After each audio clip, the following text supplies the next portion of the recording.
Hay algo en tu hogar que puede estar abriendo una puerta que tú nunca quisiste abrir. Algo que parece inofensivo, algo que está en cada casa, en cada cuarto, quizás justo ahora mismo frente a ti, y sin embargo, sin que nadie te lo haya dicho, sin que nadie te haya advertido, ese objeto puede estar siendo usado como un punto de entrada para fuerzas que no vienen de Dios. Hoy vamos a hablar de algo que la mayoría de las personas ignoran por completo. Vamos a hablar de los espejos, de su historia espiritual, de lo que dice la palabra de Dios sobre el ambiente de tu hogar y de 3 lugares específicos en donde jamás deberías colocar uno. Quédate hasta el final, porque este mensaje puede cambiar la atmósfera de tu casa hoy mismo. Que el Señor nos bendiga, que su Espíritu Santo descienda sobre cada corazón que está escuchando esto, ya sea que estés en tu casa, en tu trabajo, caminando, manejando. Dios sabe dónde estás. Y si llegaste hasta aquí, no fue por casualidad, fue por su misericordia. Antes de comenzar, quiero que hagas algo.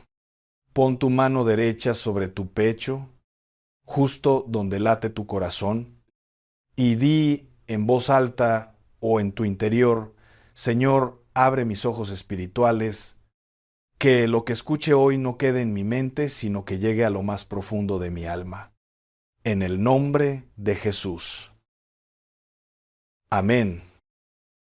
Hermano, hermana, el hogar no es solamente un espacio físico, no es solamente 4 paredes y un techo. El hogar es un santuario.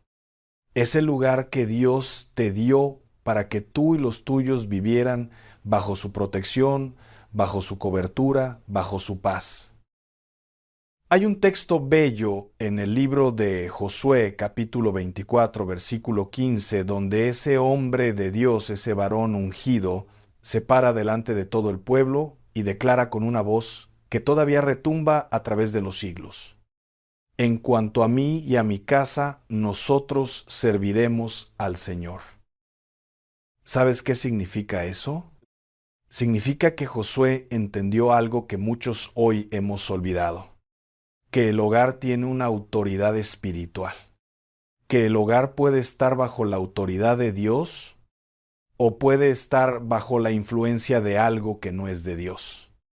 Y esa diferencia, esa terrible diferencia, la siente la familia, la sienten los hijos, la siente el matrimonio, la sienten las finanzas, la siente la salud.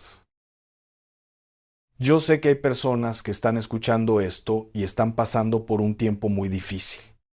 Peleas en la familia que no tienen explicación, deudas que no disminuyen por más que trabajan, enfermedades que regresan una y otra vez, hijos que se alejan de Dios, matrimonios que se están derrumbando, y tú has orado. Sí has orado. Tú has ayunado. Tú has ido a misa, a la iglesia, has leído la Biblia, y sin embargo algo sigue sin cambiar. Hoy quiero invitarte a considerar algo que quizás nunca has considerado. A veces el problema no está fuera de tu casa. A veces el problema está dentro. A veces, sin querer, sin saberlo, hemos permitido que objetos, que costumbres, que tradiciones heredadas sin discernimiento espiritual es menor que numeral cero. 5 numeral es mayor que abran puertas que deberían estar cerradas. Y uno de esos objetos, uno de los más comunes, uno de los más subestimados, es el espejo. Ahora bien, antes de que alguien piense que estoy hablando de supersticiones o de cuentos de viejas, quiero ser muy claro contigo. Todo lo que voy a compartirte hoy tiene fundamento en la palabra de Dios, en la historia bíblica, en el discernimiento espiritual y en la experiencia de miles de familias que han visto cambios reales en su hogar cuando han aplicado principios reales de santidad y consagración. No vengo a asustarte, vengo a iluminarte. Porque la Biblia misma dice en el libro de Oseas, capítulo 4, versículo 6, mi pueblo fue destruido porque le faltó conocimiento. La ignorancia no es inocente cuando se trata de la vida espiritual, hermano. La ignorancia tiene consecuencias y la revelación, el conocimiento ungido por el Espíritu Santo, esa revelación libera, esa revelación sana, esa revelación restaura. Déjame preguntarte algo muy directo. ¿Cuándo fue la última vez que consagraste tu hogar? ¿Cuándo fue la última vez que pediste que el Espíritu de Dios llenara cada rincón de tu casa? ¿Cuándo fue la última vez que pusiste tu hogar bajo la autoridad del nombre de Jesús? No te pregunto esto para condenarte. Te lo pregunto porque creo que hoy es el día de empezar de nuevo. Hoy es el día de hacer un corte limpio y decir, en mi casa desde hoy reina el Señor. Ahora sí, entremos en el corazón del mensaje. Los espejos, desde tiempos antiquísimos, mucho antes de que existiera el espejo moderno tal como lo conocemos, han tenido una significación que va mucho más allá del reflejo físico. En la antigüedad, los pueblos paganos, los pueblos que no conocían al Dios verdadero, usaban superficies reflectantes, agua estancada, metales pulidos, obsidiana oscura, para realizar prácticas adivinatorias, para invocar espíritus, para comunicarse con lo que ellos llamaban el otro mundo. ¿Recuerdas cuando la Biblia habla de las prácticas prohibidas? En Deuteronomio capítulo 18, versículos 10 al 12, Dios le dice a su pueblo con una claridad absoluta, sin lugar a ambigüedad: no sea hallado en ti quien practique adivinación, ni agorero, ni sortílego, ni hechicero, ni encantador, ni adivino, ni mago, ni quien consulte a los muertos.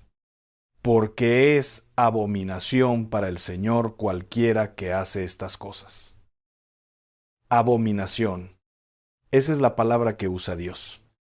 No dice, no es muy recomendable. No dice, procura evitarlo si puedes. Dice, abominación, porque Dios sabe lo que abre esas prácticas.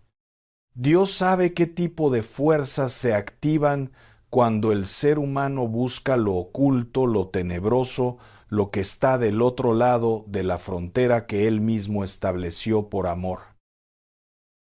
Y los espejos han sido usados históricamente como parte de esas prácticas.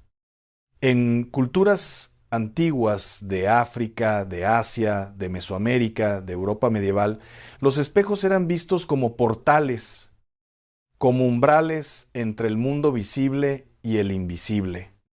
Se creía que en el reflejo podía habitar algo que no era solo luz. Ahora bien, ¿eso significa que tienes que tirar todos los espejos de tu casa hoy mismo? No, no te estoy diciendo eso. Un espejo en sí mismo es un objeto neutro. Lo que importa es el lugar donde lo pones, la intención con que fue fabricado o adquirido, y si ese espejo tiene alguna historia espiritual que tú desconoces. Porque hay espejos que vienen de herencias familiares. Hay espejos que fueron usados en rituales.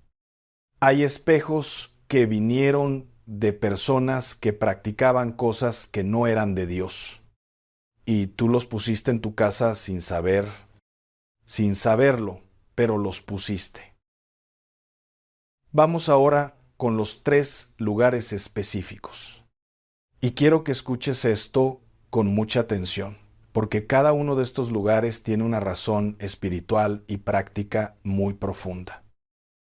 El primer lugar donde nunca deberías colocar un espejo es frente a la puerta principal de tu hogar. Piénsalo un momento. La puerta principal de tu casa es la entrada. Es el umbral. Es el punto de transición entre el mundo exterior y tu espacio sagrado. Y la Biblia tiene mucho que decir sobre las puertas. En el libro del Apocalipsis capítulo 3, versículo 20, Jesús mismo dice: He aquí, yo estoy a la puerta y llamo. Si alguno oye mi voz y abre la puerta, entraré a él y cenaré con él y él conmigo. ¿Entiendes la profundidad de eso? Es menor que numeral 0. Sin connumeral es mayor que Jesús está parado en la puerta. La puerta tiene significado espiritual.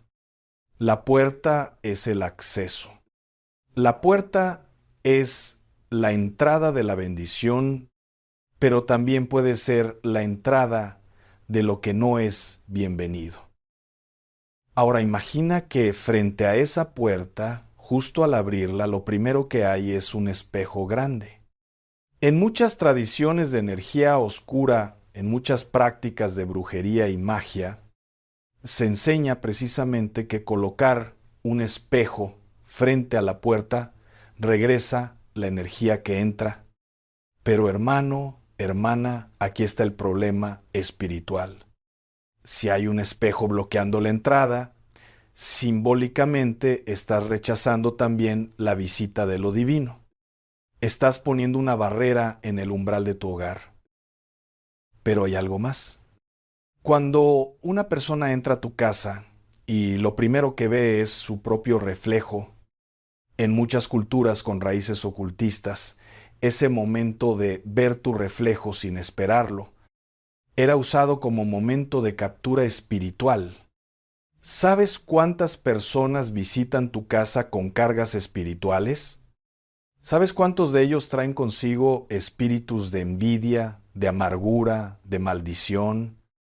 No porque sean malas personas necesariamente, sino porque ellos también están luchando con cosas que no han resuelto.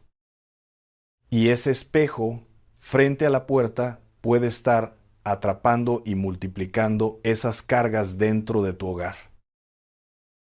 La palabra de Dios en el libro de los Salmos, capítulo 121, versículos 7 y 8 nos dice: El Señor te guardará de todo mal, Él guardará tu alma. El Señor guardará tu salida y tu entrada desde ahora y para siempre. Pero hay una condición implícita, hermano: que tú no pongas obstáculos en esa puerta, que tú permitas que el Señor sea el guardián de esa entrada, que en lugar de un espejo, lo que esté en esa puerta sea la oración, la consagración y la declaración de que ese hogar le pertenece a Dios. Si tienes un espejo frente a tu puerta principal, hermano, hermana, te pido que lo muevas hoy. No porque el espejo sea un demonio, sino porque la posición importa, el lugar importa, y Dios es un Dios de orden, no un Dios de caos. El segundo lugar donde nunca deberías colocar un espejo es dentro de tu recámara, específicamente frente a tu cama o en un lugar donde puedas verte mientras duermes. Esto, hermano o hermana, es algo muy serio y quiero que lo entiendas desde la perspectiva espiritual que la Biblia nos da. ¿Sabes qué sucede cuando tú duermes? ¿Tu cuerpo descansa? Sí, pero tu espíritu no descansa de la misma manera. La Biblia tiene testimonios poderosísimos de que Dios habla durante el sueño. Job, capítulo 33, versículos 14 y 15 dice: Sin embargo, Dios habla de una manera y de otra, aunque el hombre no lo percibe. En sueños, en visión nocturna, cuando el sueño profundo cae sobre los hombres, mientras dormitan en el lecho, El momento del sueño es un momento de gran vulnerabilidad espiritual. Es cuando la guardia consciente baja. Es cuando el alma está más receptiva, tanto para lo que viene de Dios como para lo que no viene de Él. Y ahora piensa, si tienes un espejo grande frente a tu cama, mientras duermes, ese espejo está capturando el cuarto. En las tradiciones de ocultismo y en las enseñanzas de brujas y hechiceros desde hace siglos, el espejo en la recámara frente a la cama ha sido utilizado intencionalmente para crear lo que ellos llaman un portal de sueños, un punto de acceso espiritual mientras la persona duerme. ¿No te parece significativo que muchísimas personas que tienen un espejo frente a su cama reportan pesadillas frecuentes, sensación de presencias durante la noche, insomnio inexplicable, cansancio extremo al despertar aunque hayan dormido 8 horas? No es coincidencia, hermano, no es coincidencia.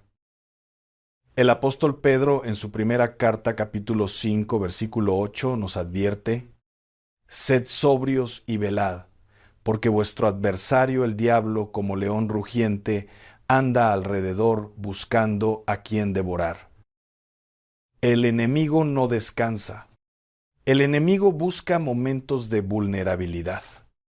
Y el sueño, sin la protección adecuada, sin el ambiente espiritual correcto, puede ser uno de esos momentos. Hay hogares donde los hijos tienen pesadillas todas las noches. Hay matrimonios donde uno de los dos despierta angustiado, con sensación de ahogo, con miedo inexplicable.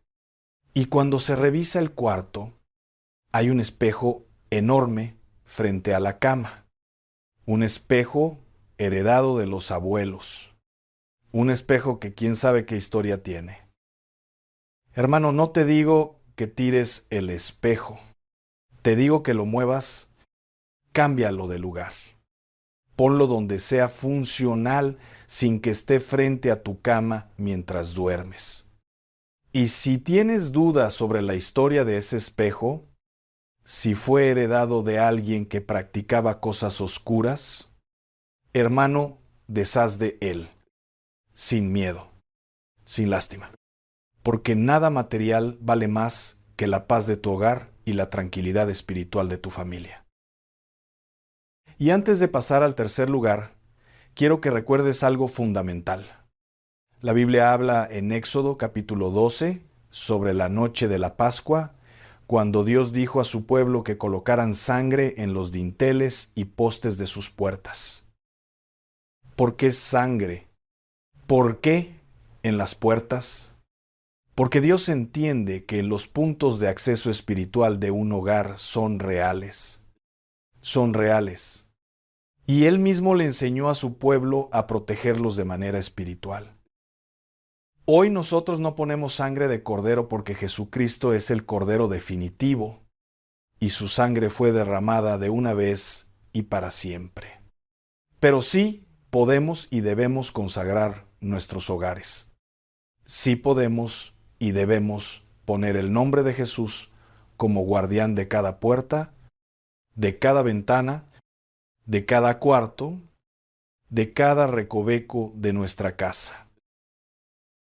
Vamos con el tercer lugar y este te va a sorprender. Este es el más importante de todos. El tercer lugar donde nunca deberías colocar un espejo es menor que numeral 0. 5 numeral es mayor que es en el comedor o en la mesa familiar. Específicamente un espejo que refleje directamente la mesa donde tu familia come. ¿Sabes por qué esto es tan serio? Porque la mesa familiar es sagrada. La mesa familiar es el altar de la familia.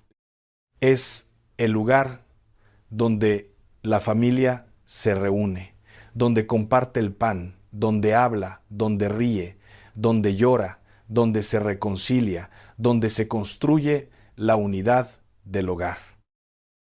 En la Biblia, la mesa tiene un significado profundísimo.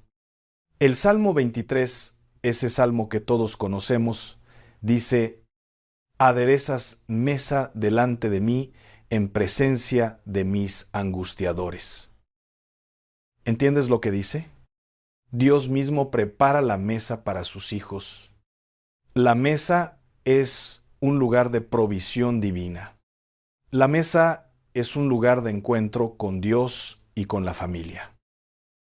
Y en el Nuevo Testamento, la última cena de Jesús fue alrededor de una mesa. Jesús instituyó la Eucaristía, el sacramento más sagrado de la fe cristiana, sentado a una mesa con sus discípulos. La mesa es sagrada, la mesa es altar. La mesa es punto de encuentro entre el cielo y la tierra en la cotidianidad del hogar. ¿Y qué pasa cuando hay un espejo que refleja directamente esa mesa? En las tradiciones oscuras, en la brujería, en las maldiciones de pobreza, uno de los rituales más utilizados desde tiempos medievales hasta hoy es colocar una superficie reflectante cerca del lugar donde una familia come, con la intención de duplicar la escasez, de reflejar la pobreza para multiplicarla, de crear un ciclo de carencia que se retroalimenta a sí mismo. ¿No te parece perturbador que esta práctica lleve siglos siendo usada? Y que al mismo tiempo hoy en día, como parte de tendencias de decoración, se recomiende poner espejos grandes en comedores y salas de estar. No digo que haya una conspiración detrás de cada revista de decoración, pero sí te digo que el enemigo es astuto, que el enemigo normaliza lo que le conviene normalizar, que el enemigo introduce sus herramientas en la vida cotidiana disfrazadas de moda, de tendencia, de estética, y la Biblia nos llama a no ser ingenuos. En la segunda carta a los Corintios, capítulo 2, versículo 11, el apóstol Pablo dice: para que Satanás no gane ventaja alguna sobre nosotros, pues no ignoramos sus maquinaciones. No ignoramos sus maquinaciones. No ignoramos sus estrategias. Pero para no ignorarlas, hay que conocerlas. Hay que hablar de ellas. Hay que nombrarlas con valentía, con discernimiento, con la autoridad que nos da el nombre de Jesucristo. Hermano, hermana, si en tu comedor hay un espejo que refleja tu mesa, quiero que lo consideres seriamente. Si tienes dificultades económicas persistentes, si el dinero nunca alcanza aunque trabajes duro, si siempre hay una deuda nueva que aparece para tapar la que ya se fue, considera si tu entorno físico está alineado con los principios espirituales que la palabra de Dios nos enseña. Porque Dios no es el Dios de la escasez. Dios es el Dios de la abundancia. En el libro de Malaquías, capítulo 3, versículo 10, Él mismo nos desafía: traed todos los diezmos al alfolí y haya alimento en mi casa. Y probadme ahora en esto, dice el Señor de los ejércitos, si no os abriré las ventanas de los cielos y derramaré sobre vosotros bendición hasta que sobreabunde. Dios quiere bendecirte. Dios quiere que haya abundancia en tu mesa.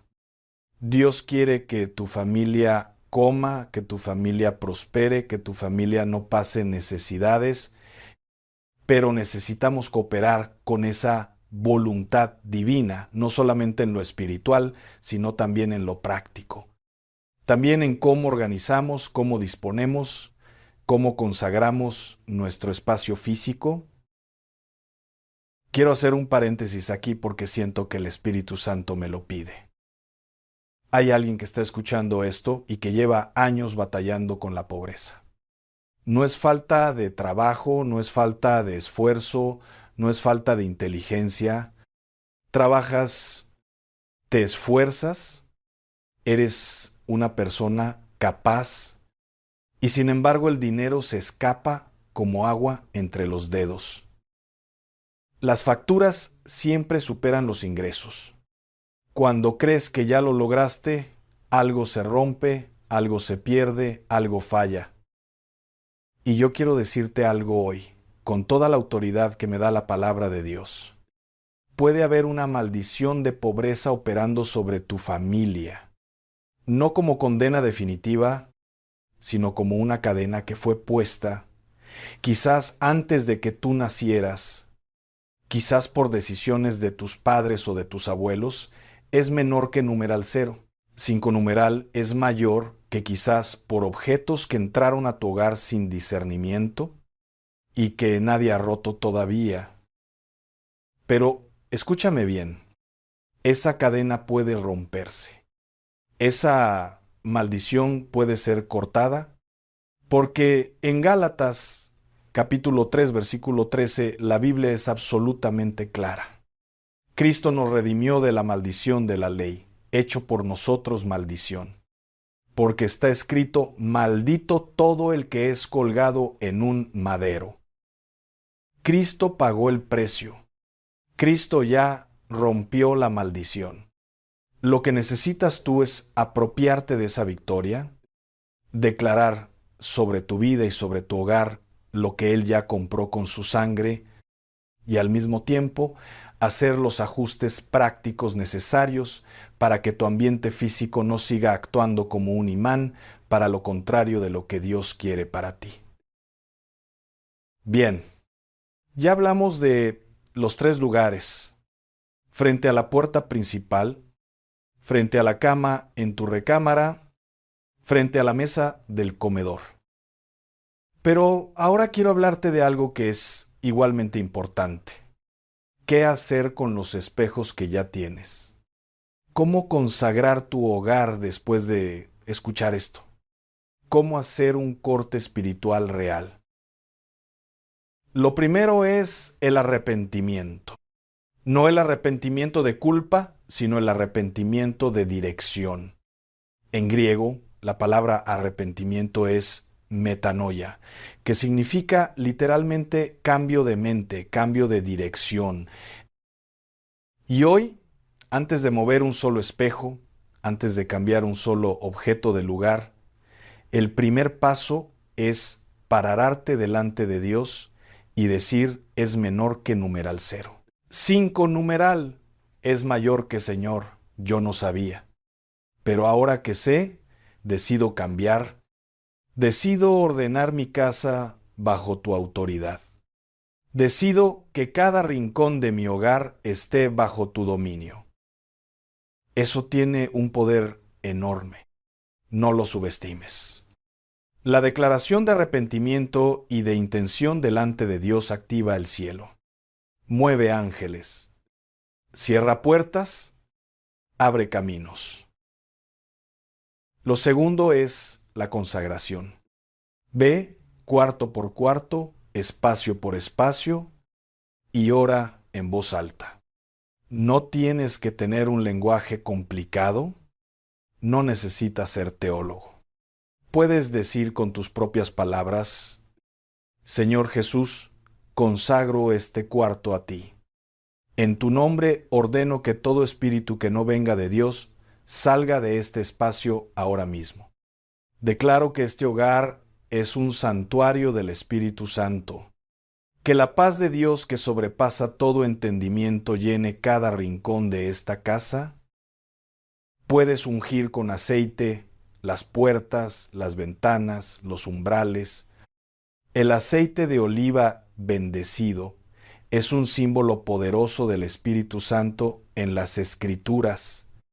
En Santiago capítulo 5 se habla de ungir con aceite como señal de consagración y sanación. No es magia, es fe en acción. Es símbolo que activa lo espiritual desde lo físico. Lo tercero es la declaración de autoridad. Jesús dijo en Lucas capítulo 10, versículo 19. He aquí os doy potestad de hollar serpientes y escorpiones, y sobre toda fuerza del enemigo, y nada os dañará. Tú tienes autoridad no por tus méritos, no por tu santidad propia, sino por la sangre del Cordero, sino porque el Espíritu de Dios vive en ti si tú has entregado tu vida a Cristo. Usa esa autoridad. Declaración sobre tu casa, sobre tu familia, sobre tus finanzas, sobre tu salud. Y no lo digas en voz baja como quien tiene miedo. Dilo como quien sabe que tiene respaldo divino. Porque lo tienes, lo tienes.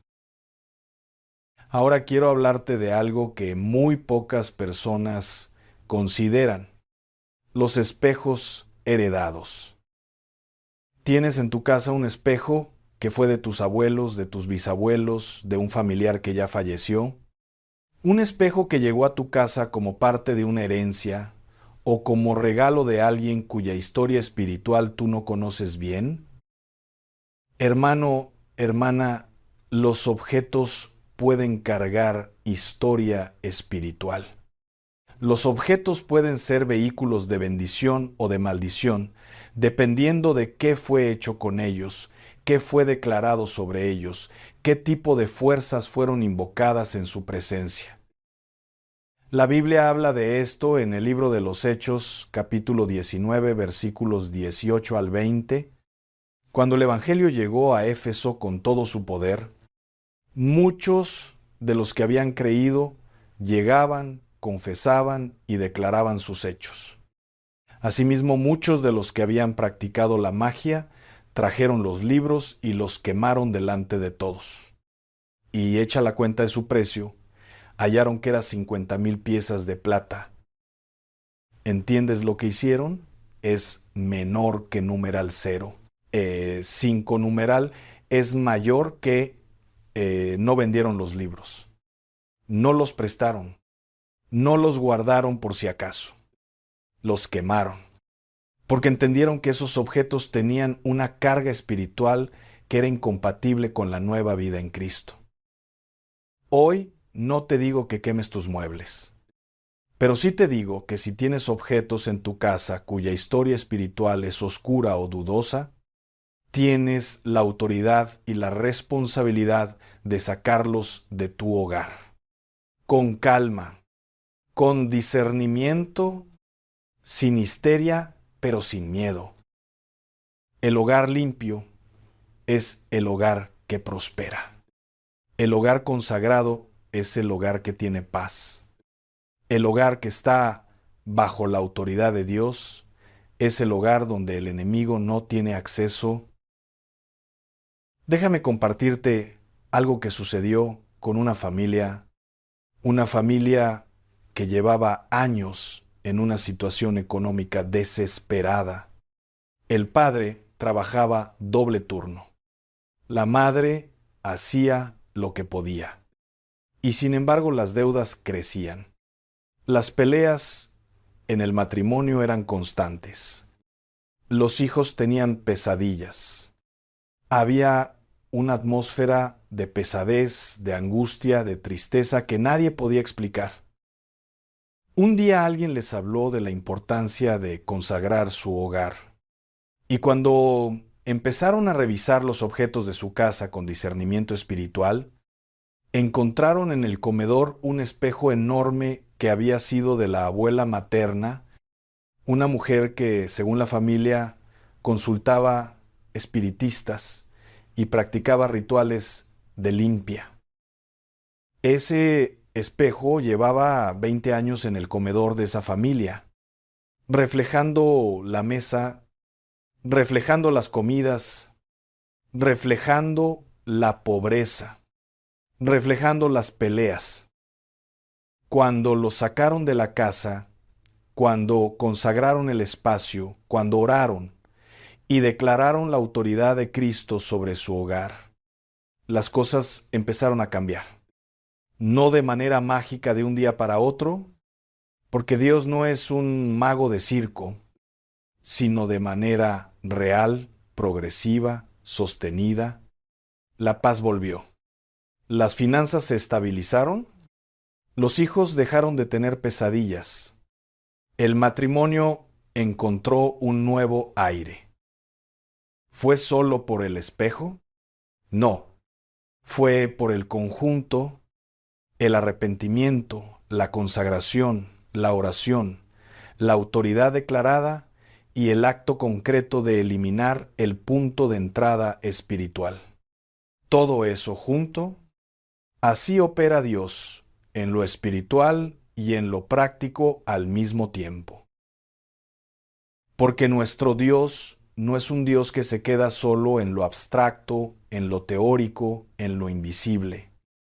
Nuestro Dios es el Dios que se hizo carne, el Dios que tocó leprosos, el Dios que tomó barro y formó ojos para el ciego, el Dios que usó el manto de Elías, la vara de Moisés, el aceite de los profetas, para hacer cosas extraordinarias a través de lo ordinario. Dios usa lo físico para manifestar lo espiritual. Y lo físico, cuando está en desorden espiritual, puede obstaculizar lo que Dios quiere manifestar en tu vida. Quiero que hagamos un momento de oración juntos. Donde quiera que estés, lo que estés haciendo es menor que numeral 0. 5 numeral es mayor que detente un momento. Cierra los ojos si puedes y respira. Respira hondo. Señor Jesús, en este momento me presento delante de ti. Me presento tal como soy, con mi historia, con mis errores, con las cosas que he permitido en mi hogar sin saber. Hoy te pido que limpies mi casa. Que tu sangre preciosa cubra cada rincón de mi hogar. Que tu Espíritu Santo llene cada espacio. Que tu paz, que sobrepasa todo entendimiento, habite en mi familia. En el nombre de Jesús, declaro que todo espíritu de pobreza, de escasez, de confusión, de divisiones, de pesadillas, de angustia, que haya encontrado entrada a mi hogar a través de objetos, de personas, de prácticas del pasado, debe salir ahora mismo. Declaro que mi casa es santa. Declaro que mi familia está bajo la cobertura de Dios. Declaro que la bendición del Señor, la que enriquece y no añade tristeza, habita en este hogar desde hoy. Gracias, Padre. Gracias porque no vine aquí por casualidad. Vine porque tú me trajiste. Y lo que escuché hoy lo recibo como una palabra de liberación para mi vida y para mi familia. En el nombre de Jesús. Amén. Amén. Hermano, hermana, quiero cerrar con algo que llevo en el corazón desde el principio de este mensaje. La Biblia dice en el libro de Proverbios, capítulo 24, versículo 3 y 4, con sabiduría se edificará la casa, y con prudencia se afirmará, y con ciencia se llenarán las cámaras de todo bien preciado y agradable. Sabiduría, prudencia, conocimiento, esas son las 3 herramientas que Dios te da para edificar tu hogar. No el dinero primero, no los contactos, no la suerte, la sabiduría divina primero. Y esa sabiduría incluye saber qué objetos tienen lugar en tu hogar, dónde los pones, qué historia cargan y cómo consagrar tu espacio para que sea siempre un altar y no una trinchera del enemigo. Tú tienes el poder de transformar la atmósfera de tu hogar, no con poderes sobrenaturales propios, sino con la autoridad que Cristo te delegó, con la sabiduría que el Espíritu Santo te da, Con la palabra de Dios como espada de dos filos que corta todo lazo, toda cadena, todo peso espiritual que no pertenece a tu familia. Hoy es tu día. Hoy es el día de que digas basta. Basta de pobreza que no tiene explicación.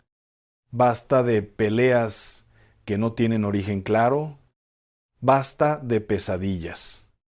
Basta de enfermedad persistente. Basta de hijos alejados. Basta de matrimonios en crisis. Hoy es el día de declarar: en mi casa, desde hoy, solo reina el Señor. Ahora bien, quiero pedirte algo muy específico antes de que termines de escuchar este mensaje. Quiero pedirte que no guardes esto solo para ti. ¿Hay alguien en tu familia, hay un amigo, hay un vecino, hay un conocido que está en este momento pasando exactamente por lo que describí hoy? Problemas económicos sin explicación, conflictos familiares persistentes, una pesadez espiritual en su hogar que no entiende. Comparte este mensaje con esa persona. Un solo clic puede cambiar la historia de una familia. Un solo clic puede ser el inicio de una liberación que esa persona lleva años esperando. No guardes la luz para ti solo. La luz está hecha para brillar, para expandirse, para llegar hasta donde la oscuridad cree que tiene el control. Y si este mensaje te tocó el corazón, si algo de lo que escuchaste hoy resonó en tu alma, si sientes que Dios te habló a través de estas palabras, déjame tu testimonio en los comentarios. Escribe ahí abajo lo que Dios hizo en tu corazón. Escribe: mi casa es santa. Si recibiste esto como una declaración de fe para tu hogar, escribe tu petición de oración y yo la llevaré delante de Dios. No estás solo. Nunca estás solo. Y si aún no formas parte de esta comunidad, suscríbete. Dale clic al botón de suscripción y activa la campanita. Porque cada semana Dios tiene un mensaje preparado para ti. Cada semana hay una palabra fresca, una revelación nueva, una verdad que puede cambiar el rumbo de tu vida. Y yo no quiero que te pierdas ninguna. Que Dios te bendiga hoy. Que su mano poderosa cubra tu hogar desde este momento. Que su paz, como un manto de luz, cubra cada habitación, cada rincón, cada persona que vive bajo tu techo. Que la bendición fluya, que la sanidad llegue, que la restauración comience, que lo que el enemigo robó, Dios lo devuelva multiplicado. Y que de ahora en adelante, cuando entres a tu casa, la primera presencia que sientas sea la presencia del Espíritu Santo. Porque ese es tu hogar, ese es tu santuario, ese es el altar que Dios te dio para que lo cuides, lo consagres y lo llenes de su gloria. No permitas que nadie ni nada robe lo que Dios puso en tus manos. Guarda tu casa, consagra tu hogar y vive con la certeza de que donde el Señor reina, la pobreza no tiene trono, la desgracia no tiene asiento y el enemigo no tiene llave. Ese fuego que sientes ahora mismo en tu corazón, no lo apagues. No lo dejes enfriar. Llévalo contigo. Actúa hoy. Ora hoy. Consagra hoy. Porque la obediencia inmediata es la que desata la bendición inmediata. Que Dios te guarde. Que Dios te prospere. Que Dios te sane. Y que cuando hayas terminado de aplicar lo que escuchaste hoy, ese testimonio que nacerá en tu hogar sea el comienzo de la historia más poderosa que Dios haya escrito en tu familia. Ahora, no te vayas todavía. Hay otro mensaje esperándote en este canal que Dios preparó especialmente para lo que estás viviendo en este momento. Dale clic al siguiente video y permite que la palabra de Dios siga obrando en ti, porque Él no termina de hablar cuando termina el video.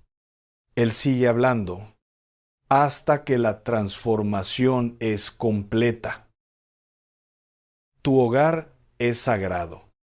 Trátalo como lo que es, el santuario donde Dios habita.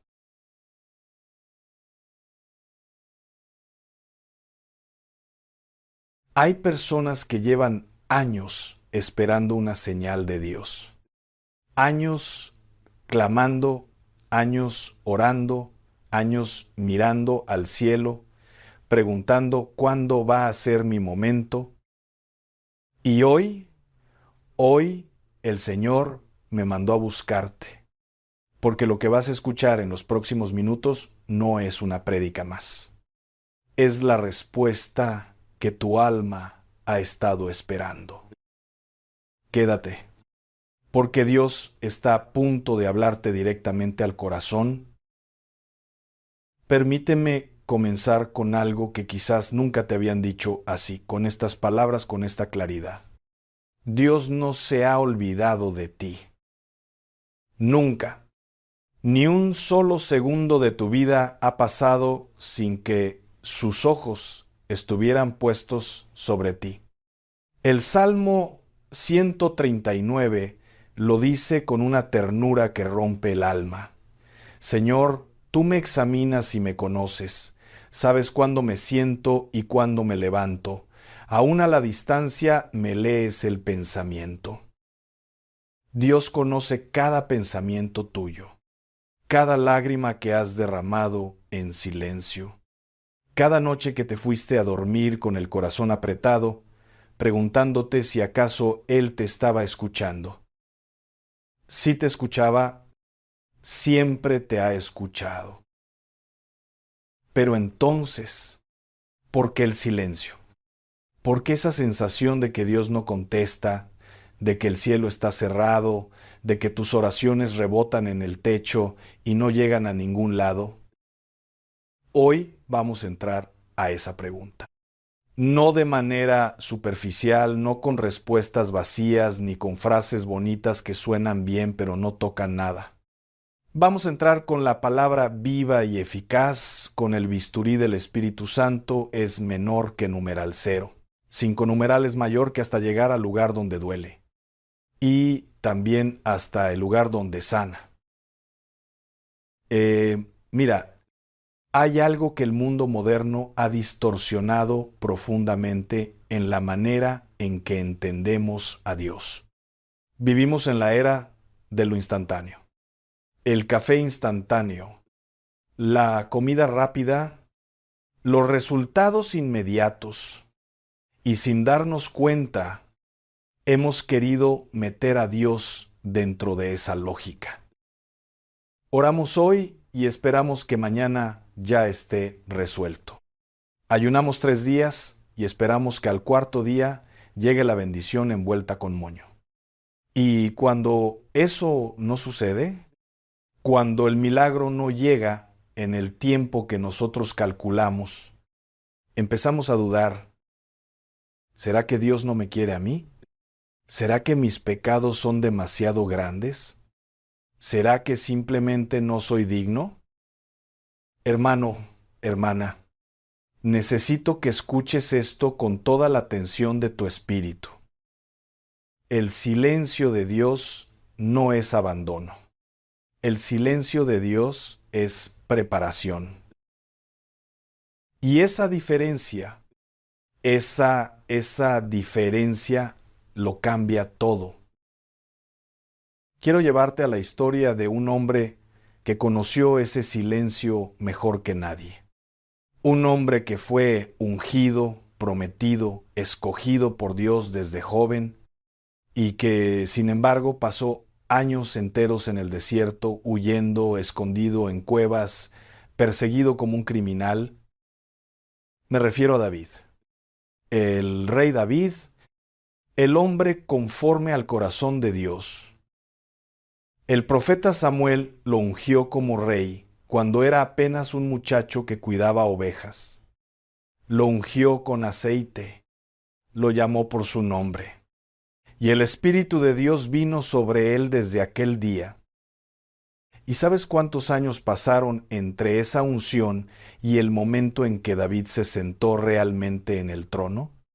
Más de 15 años. 15 años de desierto, de cueva, de huida, de noches mirando las estrellas preguntando, Dios, ¿cuándo? ¿Cuándo va a cumplirse lo que prometiste?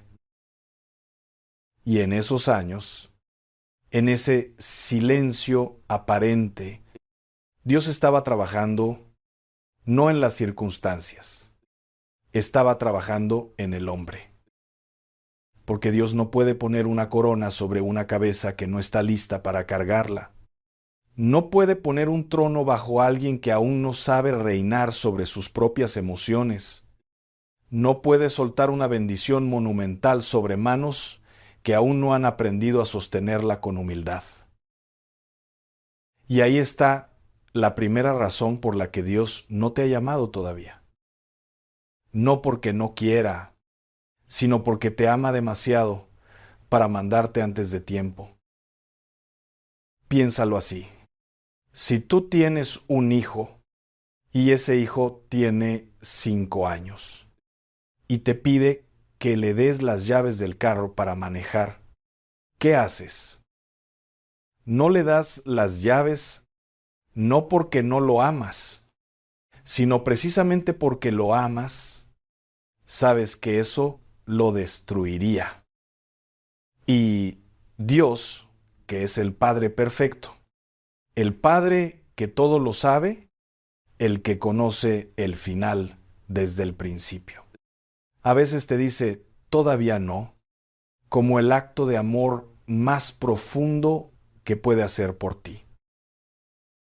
¿Cuántas veces has pedido algo con desesperación y en ese momento te dolió tanto que Dios no te lo diera?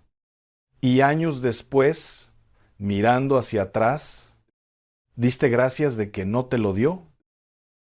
Levanta esa experiencia en tu memoria ahora mismo. Recuérdala, porque eso es exactamente lo que está pasando hoy con lo que estás esperando. Dios lo ve desde arriba, tú lo ves desde dentro. Y desde adentro, el proceso siempre parece más oscuro de lo que realmente es.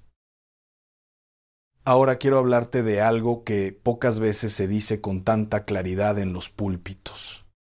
Y es esto. A veces Dios no te ha llamado todavía porque hay algo en ti que todavía no está listo para recibir lo que Él tiene preparado. Y eso no es condenación, es diagnóstico. Hay una diferencia enorme entre que alguien te condene y que un médico te diga la verdad sobre tu condición para poder sanarte. Y hoy el Espíritu Santo viene como médico, no a herirte, a sanarte. ¿Qué hay en ti que todavía no está listo?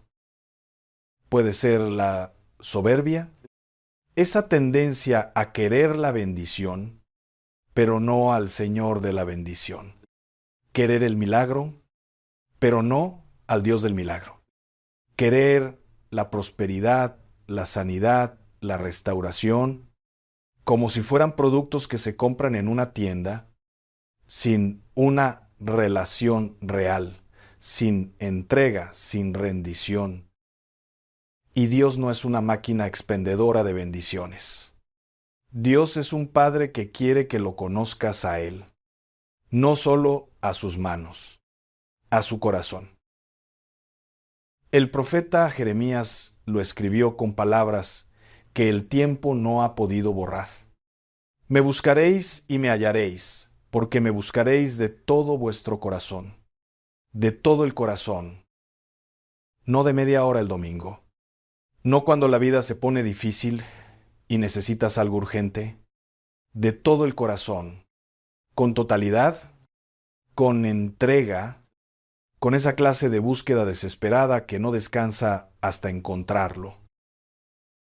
¿Cuándo fue la última vez que buscaste a Dios así? No para pedirle nada, solo para estar con Él, solo para decirle, Señor, aquí estoy, no traigo lista de peticiones, solo vengo a conocerte más. Ese momento es el que cambia todo.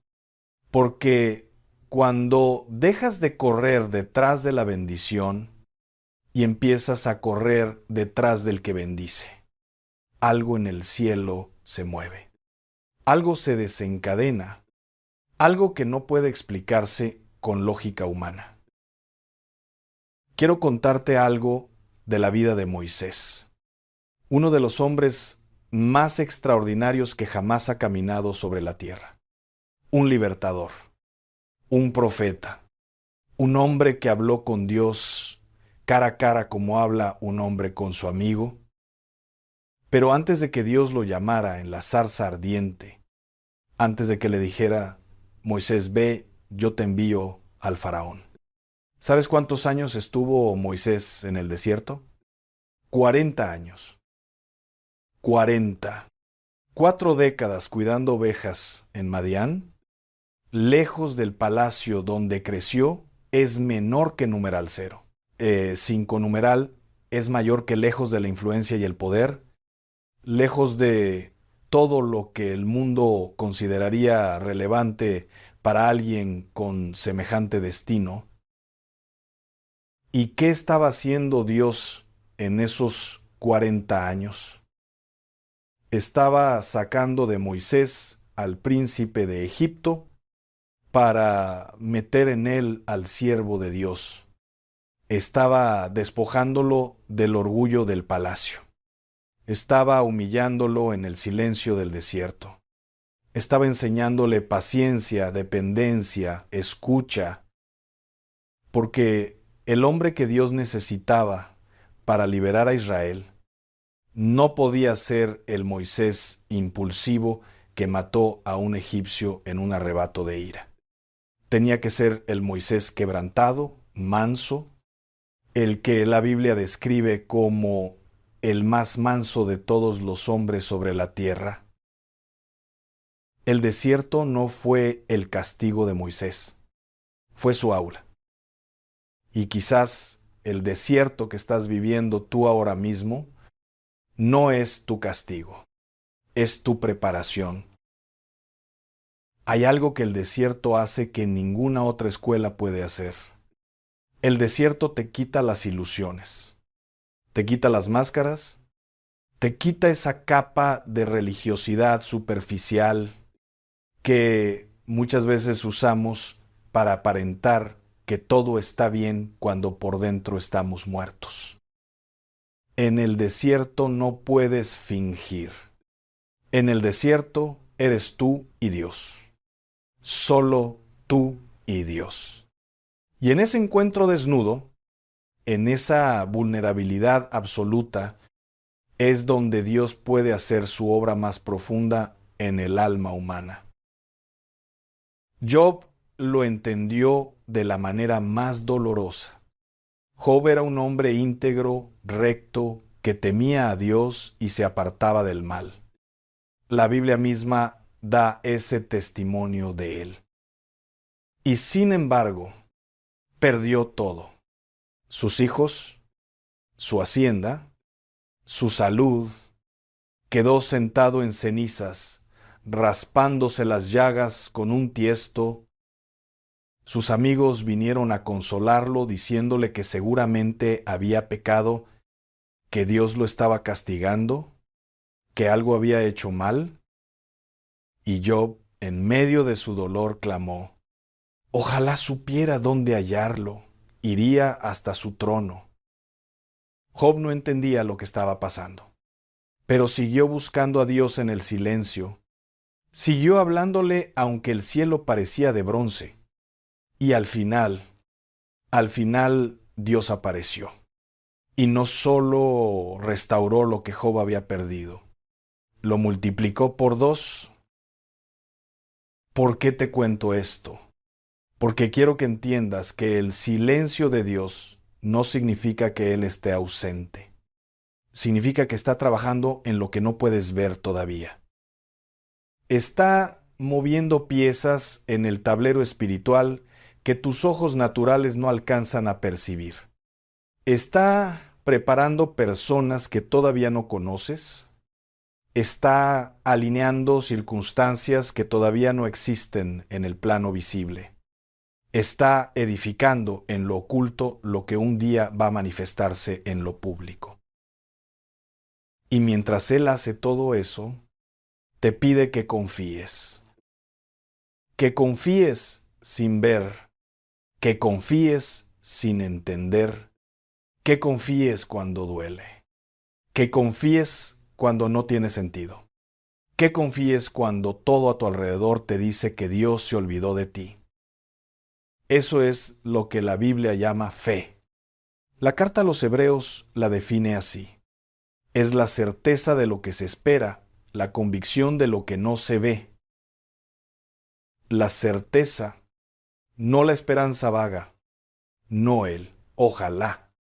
La certeza, como quien tiene un documento firmado en la mano y sabe que lo que dice ese documento es verdad, aunque todavía no lo haya recibido físicamente.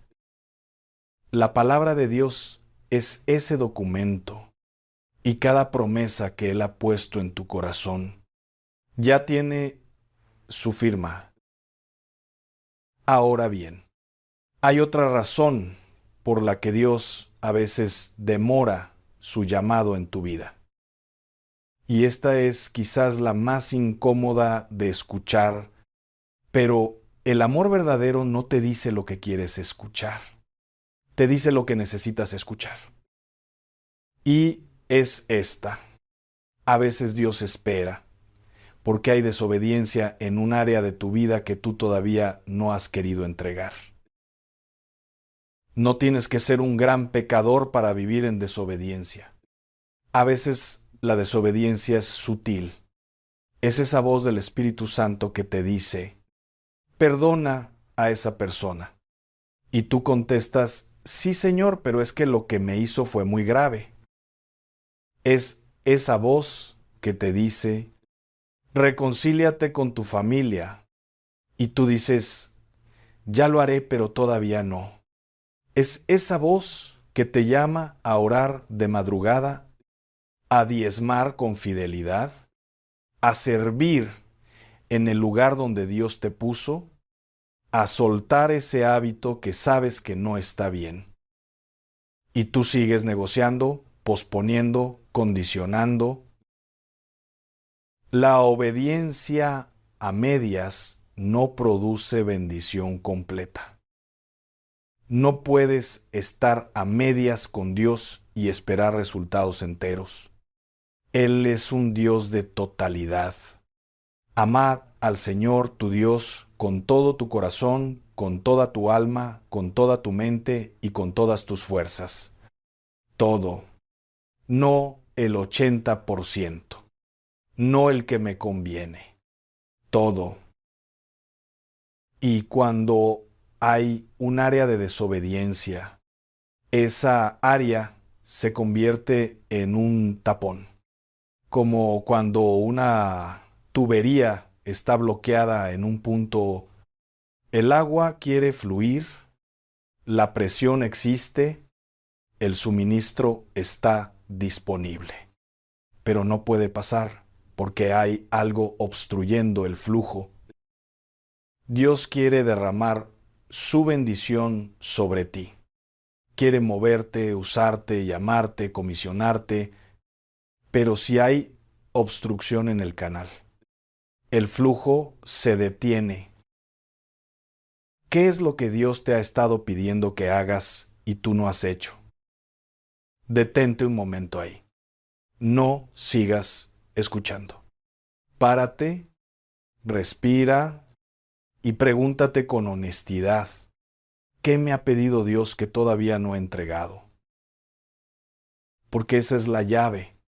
No es un ayuno más largo, no es otra oración de 3 horas. A veces la llave que abre el próximo nivel en Dios es simplemente la obediencia en el punto donde has estado resistiendo. 1 Samuel 15:22 lo dice con una contundencia que no deja lugar a interpretación. Se complace el Señor tanto en holocaustos y sacrificios como en que se obedezca a su voz. La obediencia es mejor que los sacrificios. La obediencia es mejor que los sacrificios. Mejor que el ayuno más extremo. Mejor que la oración más larga. Mejor que la ofrenda más grande. Porque Dios no quiere tu rendimiento religioso. Quiere tu corazón rendido. Quiere tu voluntad doblegada ante la suya. Quiere que digas, no se haga mi voluntad sino la tuya. Y sé que eso es difícil. Sé que hay cosas que Dios pide que duelen en el proceso de soltarlas. Porque a veces lo que Dios te pide que sueltes no es malo en sí mismo. A veces te pide que sueltes algo que tú amas, algo que has construido, algo a lo que te has aferrado como tabla de salvación, para demostrarte que Él es tu tabla de salvación, no aquello a lo que te estás aferrado. Abraham lo vivió de la manera más desgarradora que puedo imaginar.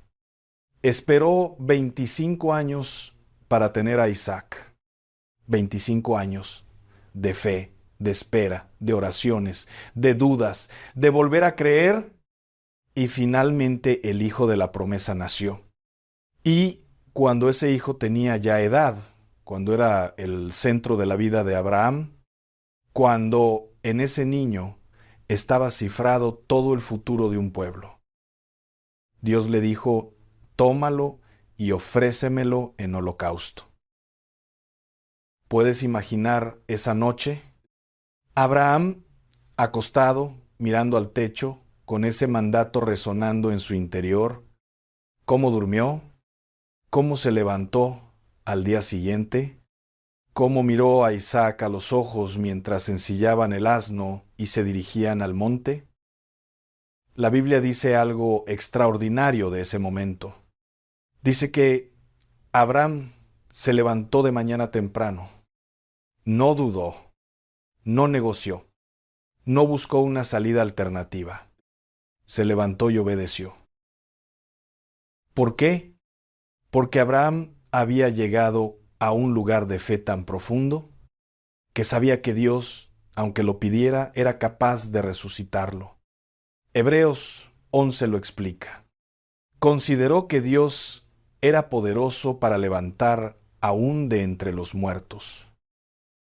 Esa es la fe madura, la que no pone condiciones, la que no negocia, la que dice, Señor, incluso si esto duele, incluso si no lo entiendo, confío en que tú sabes lo que haces. Y justo cuando Abraham levantó el cuchillo, el ángel del Señor gritó desde el cielo, Abraham, Abraham, no pongas tu mano sobre el muchacho, porque ahora conozco que temes a Dios. Ahora conozco, no antes, ahora, después del proceso, después de la prueba, después de la obediencia hasta el límite. Dios no prueba para destruirte, prueba para revelarte lo que hay dentro de ti. Y a veces también para revelarte lo que Él ve en ti que tú mismo no has podido ver todavía. Quizás la razón por la que Dios no te ha llamado todavía es porque está esperando ese momento donde tú pones todo en el altar sin reservas donde le dices, Señor, todo lo que soy, todo lo que tengo, todo lo que sueño, es tuyo. Y en ese momento de rendición total, el cielo se mueve. Quiero hablarte ahora de otro elemento crucial que muy pocas personas consideran cuando preguntan por qué Dios no los ha llamado todavía. Y es el tema de los tiempos. El tiempo de Dios.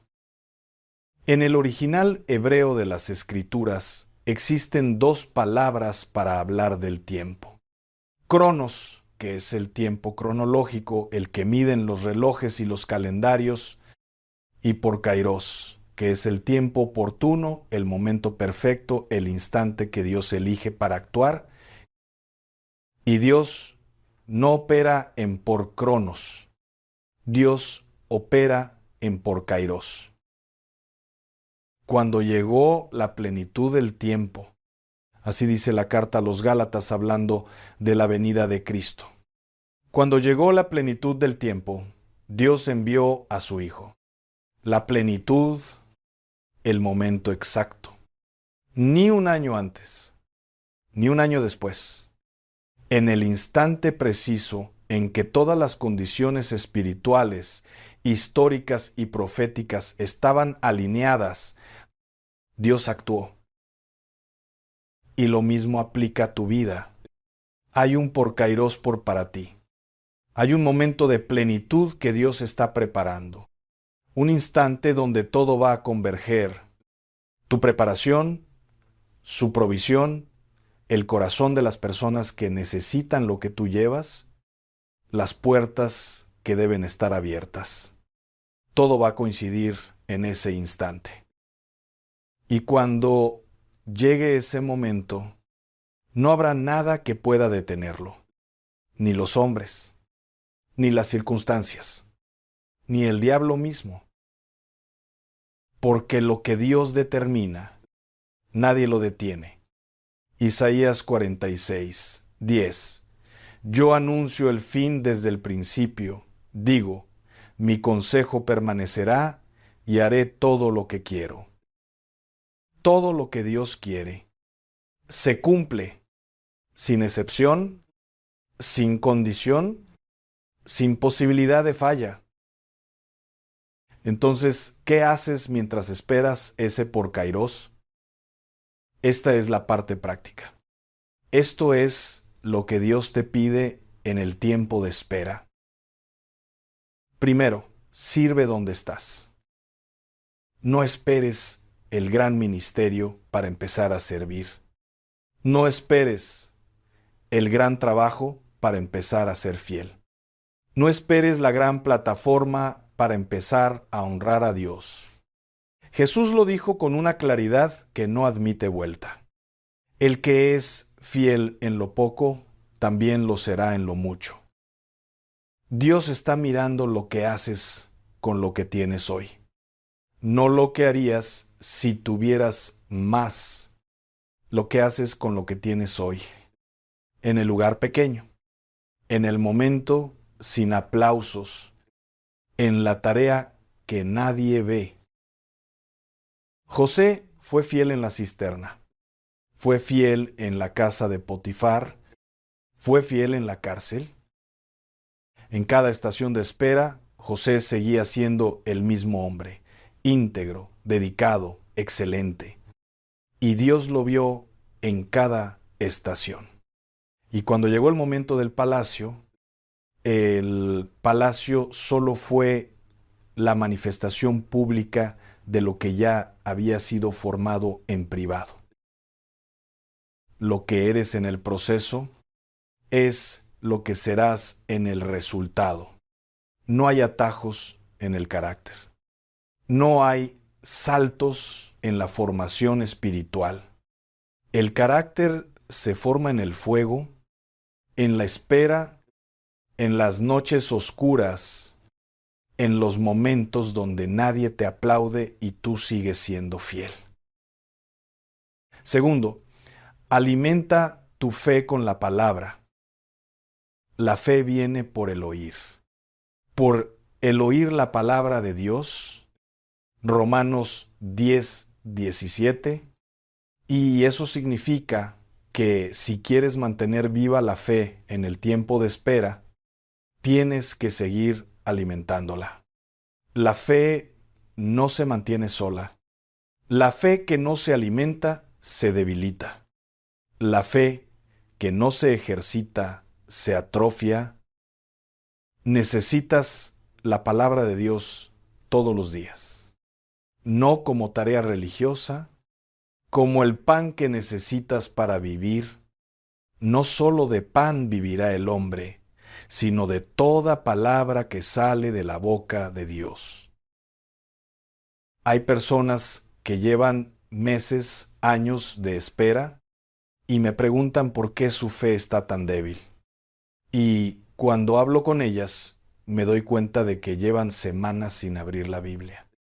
Llevan meses sin orar más de 5 minutos y esperan que su fe esté fuerte.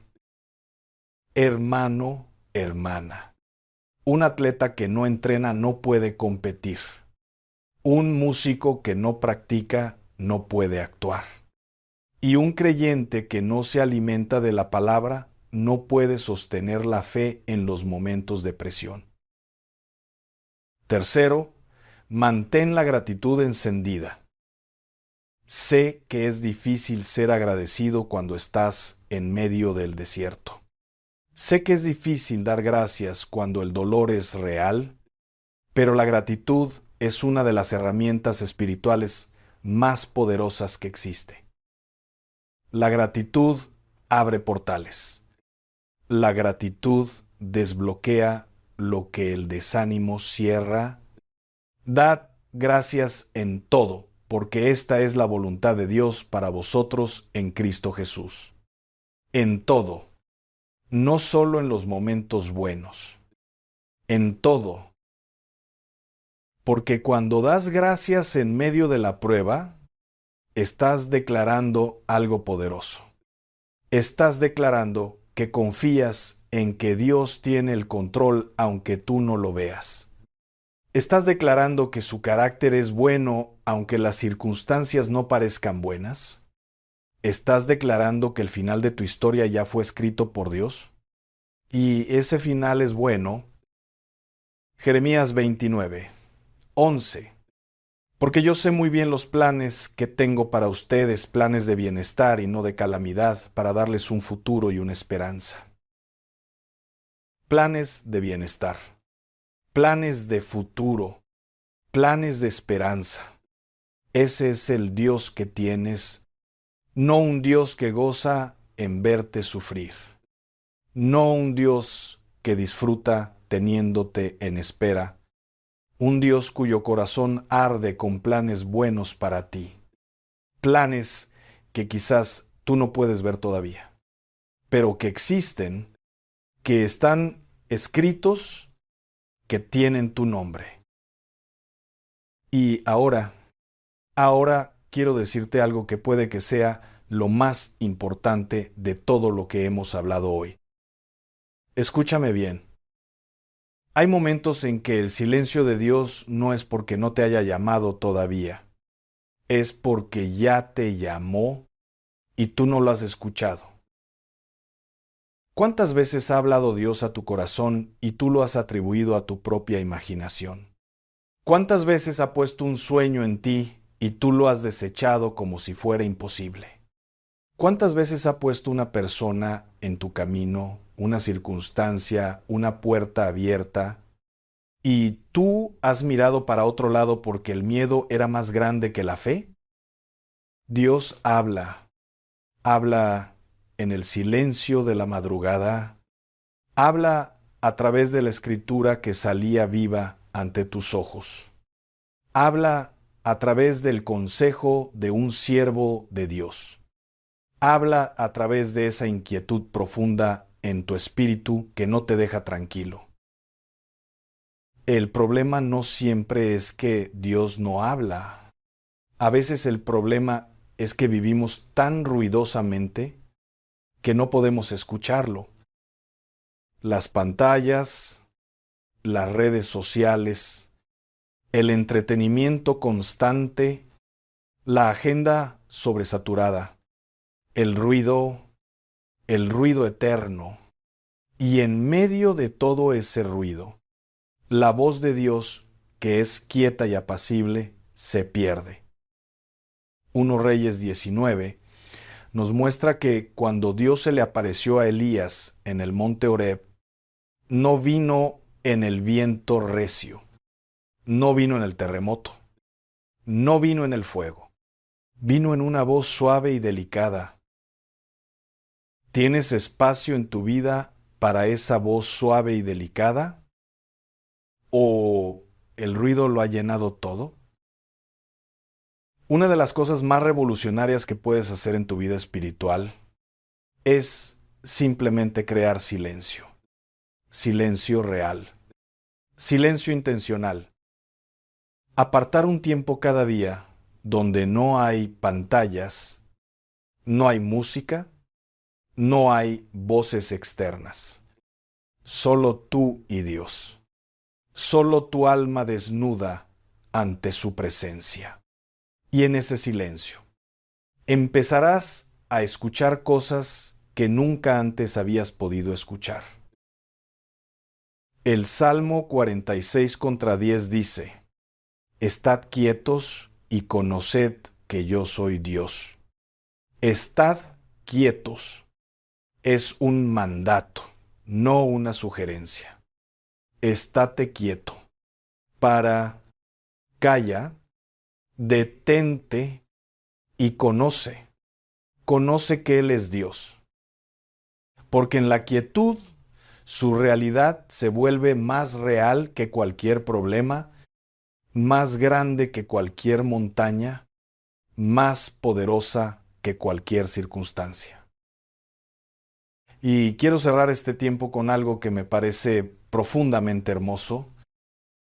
La Biblia dice en el Cantar de los Cantares, ese libro misterioso, ese libro de amor entre el alma y Dios. Dice: La voz de mi amado, helo aquí que viene saltando sobre los montes, brincando sobre los collados. Él viene, Él siempre viene, y cuando lo hace, ninguna montaña lo detiene. Ningún collado lo frena. Él salta sobre los obstáculos que para ti parecen imposibles, como si fueran pequeños escalones. Tu Dios no está dormido. Tu Dios no llegó tarde. Tu Dios no se olvidó de tu nombre. Él te vio antes de que nacieras. Él te llamó antes de que te formaras en el vientre de tu madre. Jeremías 1:5. Antes de formarte en el vientre, ya te había elegido. Antes de que nacieras, ya te había apartado. Antes de que nacieras, antes de tus errores, antes de tus fracasos, antes de tus dudas, antes de todo, Él ya te había elegido. Él ya te había apartado. Él ya tenía un propósito escrito con tu nombre. Y ese propósito no caduca, no se vence, no prescribe. No importa cuántos años llevas esperando. No importa cuántas veces has caído. No importa cuántas veces has dudado. El propósito de Dios sobre tu vida sigue en pie. Sigue activo. Sigue siendo verdad. ¿Por qué Dios no te ha llamado todavía? Quizás porque el llamado ya está dado y lo que falta es que tú lo recibas, que lo creas, que te atrevas a decir: Señor, aquí estoy, soy tuyo, hazme como tú quieras, llévame a donde tú determines, úsame de la manera que tú dispongas.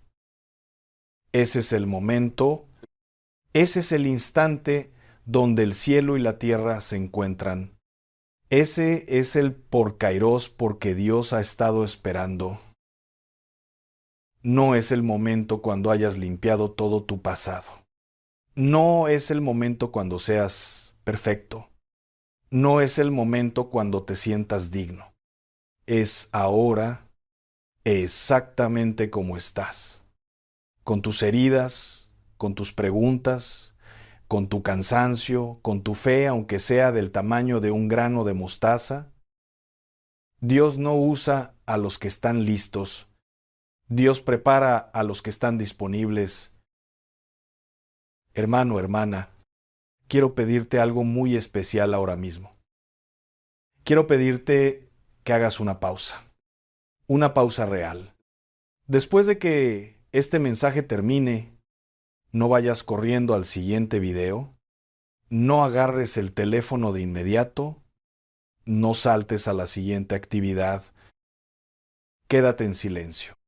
Aunque sean solo 5 minutos, y en ese silencio habla con Dios. Dile lo que llevas guardado. Dile el nombre de lo que estás esperando. Dile el peso de lo que has cargado. Y luego, escucha. Escucha con el oído del Espíritu, porque Él tiene algo que decirte. Y si hoy este mensaje tocó algo en ti, si algo de lo que escuchaste resonó en lo profundo de tu alma, quiero pedirte que no lo guardes solo para ti. Comparte este mensaje con alguien que lo necesita. Con esa persona que lleva tiempo esperando una señal de Dios, que está a punto de rendirse, que necesita escuchar hoy que Dios no la ha olvidado. Un solo clic puede cambiar la vida de alguien. Y ese alguien podría estar esperando exactamente este mensaje. Déjame también en los comentarios lo que Dios habló a tu corazón hoy. Cuéntame cuánto tiempo llevas esperando. Cuéntame qué fue lo que más te impactó. Porque este espacio no es solo un canal de videos. Es una comunidad de fe donde nos sostenemos, donde nos levantamos, donde juntos esperamos en Dios. Y si aún no eres parte de esta familia y todavía no te has suscrito, este es el momento. Presiona ese botón de suscripción y activa la campanita para que cada vez que Dios nos dé una nueva palabra, llegue directamente a ti. Y cuando cierres este video, no termines el encuentro con Dios. Sigue con otro mensaje de este canal. Sigue alimentando tu espíritu.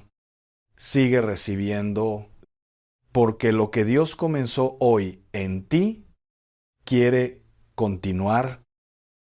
El siguiente video que ves en tu pantalla tiene algo más para ti. No es coincidencia que esté ahí. Es parte del mensaje que Dios tiene para tu vida en este momento. Dale clic, sigue recibiendo. Y antes de irte, déjame decirte una última cosa. La última, la que quiero que resuene en tu alma por días, por semanas, por el resto de tu vida. Dios no llegó tarde a ninguna historia que Él mismo escribió. Y la tuya la está escribiendo Él. No te rindas. Tu Kairos está más cerca de lo que crees.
Walk past the record store today,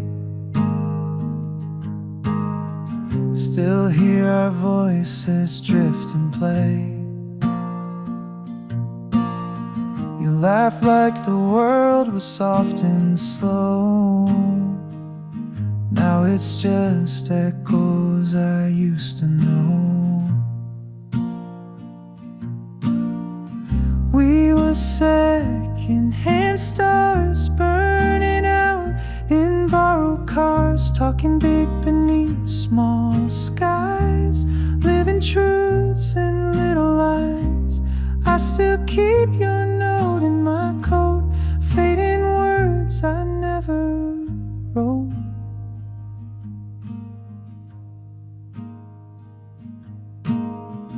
Moonlight on an empty street, shoelace loose and cold bare feet. Every light reminds me of the way you said goodbye like love. We were second-hand stars burning out in borrowed cars, talking big beneath small skies, living truths and little lies. I still keep your note in my coat, fading words I never wrote. And maybe that's how some things end, with a whisper, not a bend.